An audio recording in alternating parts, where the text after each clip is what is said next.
बोलो शिव गुरु महाराज की जय। एक आदमी था जो शिव भगवान का बहुत बड़ा भक्त था और वो ट्रेन में सफ़र कर रहा था। ट्रेन में बहुत ज़्यादा भीड़ थी। भीड़ होने के कारण उसके पास कोई जगह नहीं था कि वो बैठ सके। वो इधर उधर देखने लगा और उसे कोई जगह ना दिखी। तभी सामने उसे एक बक्से पर उसकी नज़र पड़ी, जो बड़ा सा बक्सा था और खाली पड़ा था। तो वो उसी पर बैठ गया। जब बैठ गया तो उसने सोचा जो इसका मालिक होगा वो तो मुझे डांटेगा।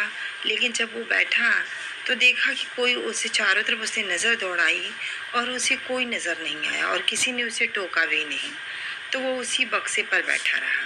फिर चार पांच स्टेशन आए, लोग चढ़े और उतरे, कुछ सीट खाली भी हुई, पर वो बैठा नहीं। उसे उस बक्से पे ही ठीक लग रहा था और वो बैठा रहा।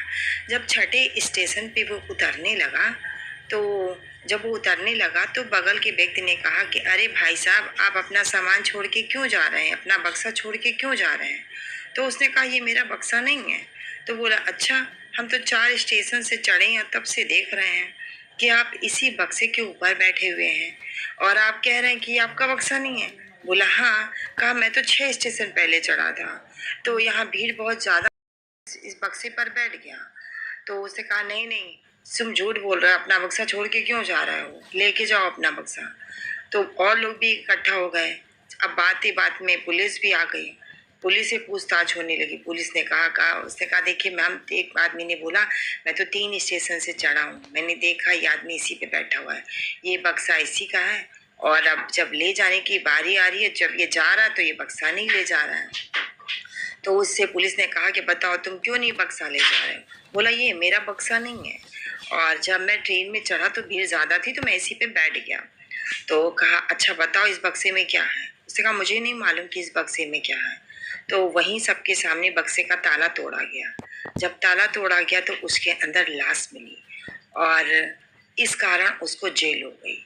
वो बहुत परेशान रहा और शिव गुरु को हमेशा याद करता रहा कि हे शिव गुरु जी, मैंने ऐसी कौन सी गलती की है जिसके कारण मैंने बिना गलती की सजा मुझे मिली और मुझे जेल हो गया।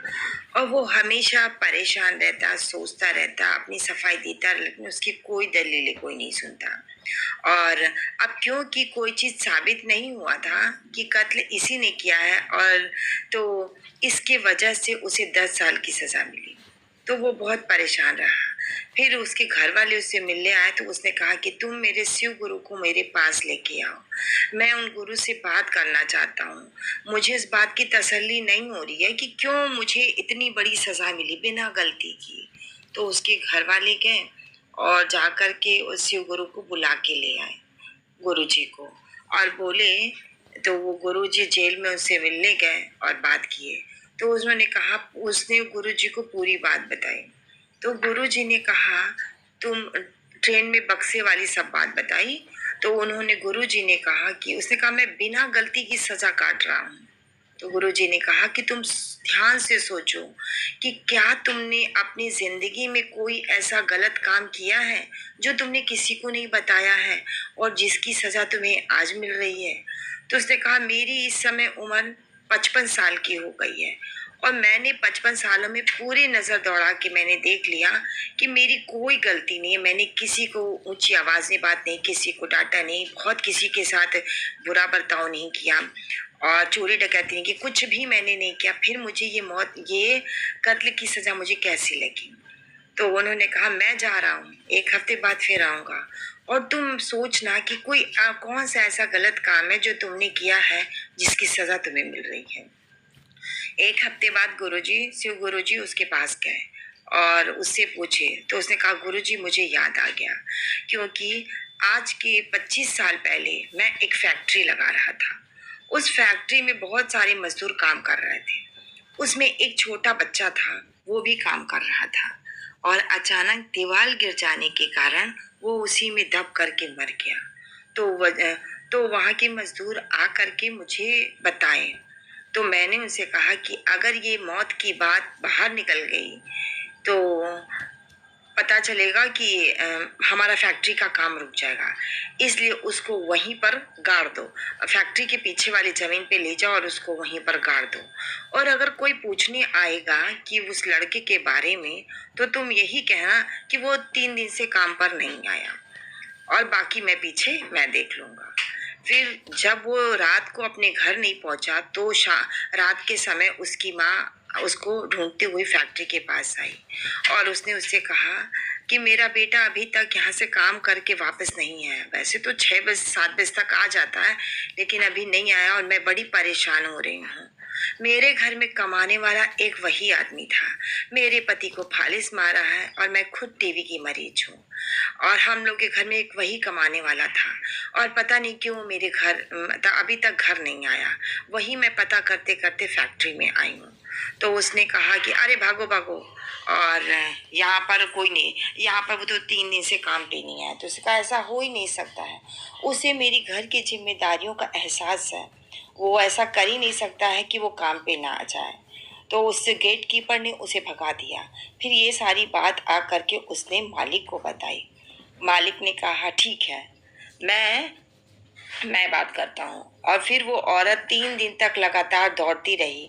जब जब आता गेट कीपर उसको वही भगा देता कि वहाँ तो वो तो आया ही नहीं।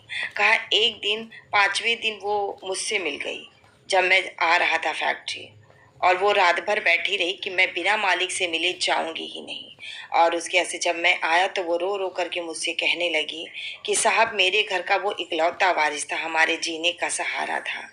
तो अब मैं क्या करूं, अब वो घर नहीं आया, वो आप ही के यहाँ काम करता था।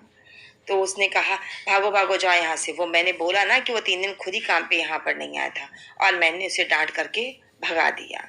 और उसके पास है, लेकिन गुरुजी ये तो बहुत पुरानी बात है, बहुत साल 25 साल पुरानी बात है, तो उसकी सजा मुझे आज क्यों मिल रही है जो मैंने कर्म किया ही नहीं।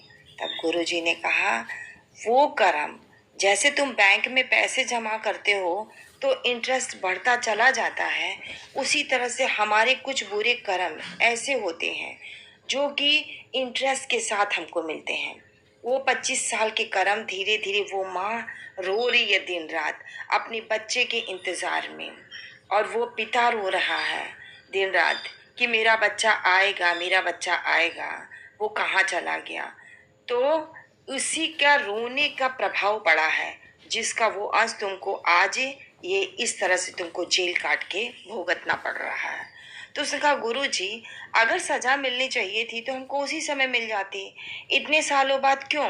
तो कहा समझे नहीं, जब ब्याज का पैसा हमको बैंक में जमा करने का पैसा मिल सकता है तो हमारे कर्म का खाता क्यों नहीं, हमारे कर्मों का हिसाब क्यों नहीं मिलता है, सब समय आने का इंतजार करते हैं। तो कहा गुरु जी अब मैं क्या करूं। तो गुरु जी ने कहा अब तो सब कुछ बदल गया, सब लोग चले गए इधर उधर।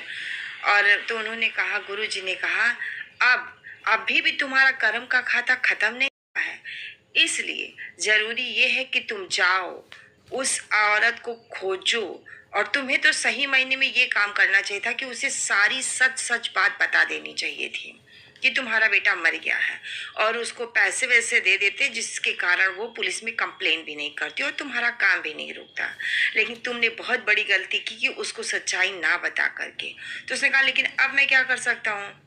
तो कहा तुम जाओ उस माँ बाप से माफी मांगो और उनको पूरी सच सच बात बताना और कहना कि मैं डर के मारे नहीं बता पाया, और उनको पैसे देना, उनसे जो हो सके उनके लिए तुम सारे संभव प्रयास करना और उनकी मदद करना। तो उसने कहा लेकिन वो तो पता नहीं वो लोग होंगे कि नहीं होंगे उस जगह पे। तो उसने कहा नहीं, वो लोग आज भी उसी जगह पे होंगे। कहा ये तो बहुत 25 साल पुरानी बात है। तो उन्होंने कहा नहीं, वो लोग आज भी उसी जगह पर होंगे, क्योंकि उनको इंतजार होगा कि अगर हम लोग इधर उधर चले जाएंगे तो मेरा बेटा खोजते हुए आएगा और मुझे नहीं पाएगा, तो हम लोगों को तो वो बहुत दुखी होगा और हम लोग फिर उससे मिल नहीं पाएंगे। इसलिए वो लोग जिस भी हाल में होंगे, जैसे भी होंगे, उसी जगह पे होंगे। तो तुम जाओ, खोजो और उनको सब बताओ, तभी तुम्हारा ये कर्म का खाता खत्म होगा। और तुमको 10 साल की सजा मिली है, अपनी सजा को हंसी खुशी काटो, अच्छे से काटो और उसके बाद से निकल के जा कर के तुम उनसे माफ़ी मांगना। लेकिन अगर तुम ऐसा नहीं करोगे तो ये खाता तुम्हारा हमेशा चलता ही जाएगा, चलता ही जाएगा, और उससे तुम बच नहीं सकते हो। तो उसने क्या किया, उसने कहा ठीक है गुरुजी, और उसने शिव गुरु की बात को सच माना और वो जेल में अच्छे से रहने लगा। उसके अच्छे बर्ताव के कारण उसे 10 की जगह 9 साल में ही छोड़ दिया गया, और वो फिर अपने घर गया और जा करके उस मजदूर के माता पिता को खुजवाया। जब खुजवाया तो पता चला कि वो लोग उसी जगह पे रहते हैं जहाँ की वो 35 साल पहले जहाँ रहते थे। फिर वो उसी जगह पे खुजवाया और उनको सारी बातें सच सच बताई, उनसे माफ़ी मांगी और उनको पैसे से, घर द्वार से, अनाज से सबसे भरपूर किया और दवाई उन लोग की करवाया। उसने कहा कि ताकि मेरा सब कुछ ठीक हो जाए, और बाद में वो उसका ठीक हो गया। तो इसीलिए कहते हैं हम किसी भी कर्म से बच नहीं सकते हैं। सोचते हैं कि हमको कौन देख रहा है, पर भगवान के, शिव गुरु के दरबार में हर चीज का हिसाब होता है। इसलिए हमेशा सही कर्म करें और भगवान को याद करें। बोलो शिव महाराज की।